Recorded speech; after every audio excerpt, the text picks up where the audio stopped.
ورم سر مجارا هلبجارتنان تفی گوتنین ده درباره پاشخستنا هلبجارتنین شارداریان لروجاوی کورسان جی ادی کامپانیا هلبجارتنان بردوام دکه یعنی حتی نها تو پارتیان تو کسان کامپانیا خویا هلبجارتنان را نوستاندنه بریاره هلبجارتن روجا یانزده و مهی بریوه بچن اگر نیم پاشخستن ده هلبجارتنین شارداریان دا 27 پارتی بشتار دبن وان پارتیان چند هی پیمان جید نوا خدا چه کرنه او پارتیان کوی بشتاری هلبجارتنان ببن نزدیکی ریوه بریا خسرن بانگشەیە هەلبژارتنên شارەداریان لە ڕۆژاوای کوردستانی و باکوور ڕۆژهەڵاتی سووریە بەردەوامە. پارتی و هەفپەیمانیان بەشدار دە هەلبژارتنان دە بانکارت و وێنەیان خۆ بەلافکردنە. دەربارەی ڕۆژا بانگەشەیە و برێڤەچووناوێ سەرکردەیەکی پارتیەکە بەشدار دە هەلبژارتنان دە ji tora medyayê ya Rûdawê re diaxive. Asta seranserê Bakurê Rojhilatê Sûrî îdî milletê me û namzatê me yên ê partiya me jî û hemû partiyên dî jî çê tehalfatên got çêbûyî zêdeyî çend tehalf çêbûne partiyên serbixwe hazir dibin di hilbijartina de hemû jî dest pê kirine di hemla xwe ya întixabî de bi rengekî azad bê astengî karin dengê xwe bigihîne milletê xwe بچه بلافیتا به بچه به صورتا به بچه به شعاراتا به به برنگی آزاد تکرن حتی وگاوی ام جی دبیجن یازده مه براسی اوهل بجارتن ام هیوینا جملت خو گو حمو سر حاضر به چه قاسی ام مشارک بن چه قاسی ام فعال بن و وال بجارتنا ده و ول قاسی ام خودی و پاراستنا و دسکفتی ام دکبن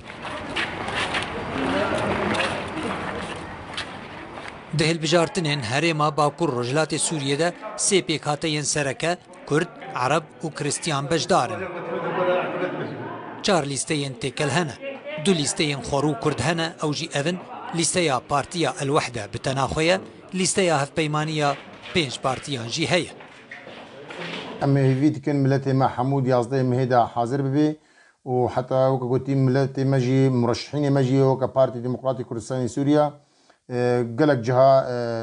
hemlatê xwe întixabî dest pê kirine bi gelek nûnerên eşaira re malbatên mezin re bi mukewinê Siryan re mukewinê Ereba re tewasila me heye em bi rengekî rojane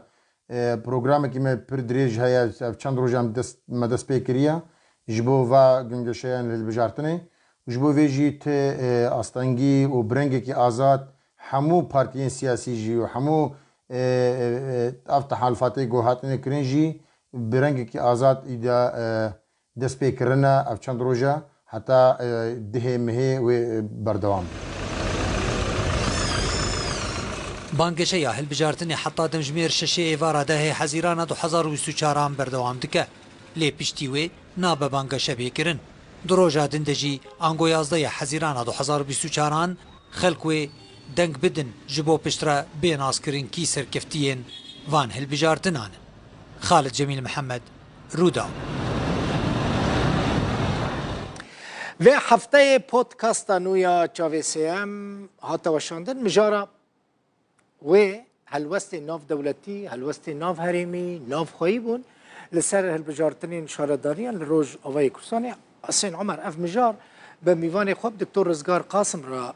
gotûbêj kir. Rizgar Qasim serokê tevgera nûjan a Kurdistanê û nûnerê Mesedê li Almanya. Beşekî ji podcastê bibînin, beşê din hemû podcastê û dikarin di dijital medyada temaşa bikin. Helwesta Amerîka dest pê kirin ku hinekî şokger bû, hinekî seyr bû, yan jî ne pêşbînîkirî bû belkî ku Amerîka hevpeymana herî nêzik ji Hesedê vê helwestê wiha bişkereyî bêje. Hûn xwendina we jê reweke Mesedê ji vê helwestê re çi ye û hûn çawa danûstandinê vê helwestê re dikin? Ji vê yekî ji helwesta Amerîka ez bawerim ji me re berî vê helwesta xwe derxijî piçekî em jî agahdar bûn hayê me ji vê helwestê hebû wê helwestê wê rengî derkeve. بێگومان مەرز و مەرێز ji helwesta Amerîka heye ji ber em zanin çima ew helwesta xwe درخست سدەمی وێژی هاتن دیارکردن بەری ئەو بێ سەدەم چ بوون دکتۆر بنێریناوە لەگۆر نرخاندناوە ژێرە سەبەبێک و هشت ئەمریکاوێ هەلوەستێ بدێ وەکە هون سەرڕاوەستان. يعني لبور ئاگاداریا ئەمریکا دەخواست پچێکی ئەڤ هەلبژارتن لە پاش کەبن پاش دەبێن داین دەخواست بەری وێ ڕۆڵە بێ داین ژێ ئەکتیڤکردنا دیالۆگا کوردی بچێک بەردەوام بێ تەفعیل ببێت دەست پێ ببێت لەسەر وەیەکێ پچێکی بارگرانیە ئەمریکا پس بارگرانی بدوەیەکی لێ ئەف سەبەبەک دژی هەیە ئەمریکا خەمداریا هەلوەستا و ڕێکچۆن و ترکیە هەرتم دکشینە بۆ ناکۆکی بێتر نەبن جبەر وێ هەوڵدانێ دیکە هەردەم دنابەرە هەبالبەندێ خۆی دناتۆدێ و شریکێ خۆی لەسەر عەردێ بەلانسەکێ پەیدا بکێت. دکتۆر ئەڤ هەلوەستا ئەمریکا ئەم هەلوەستا تورکیە زانن تورکیا ئاشکارا گەفکردن ئەڤ هەلوەستا ئەمریکا هەنێکی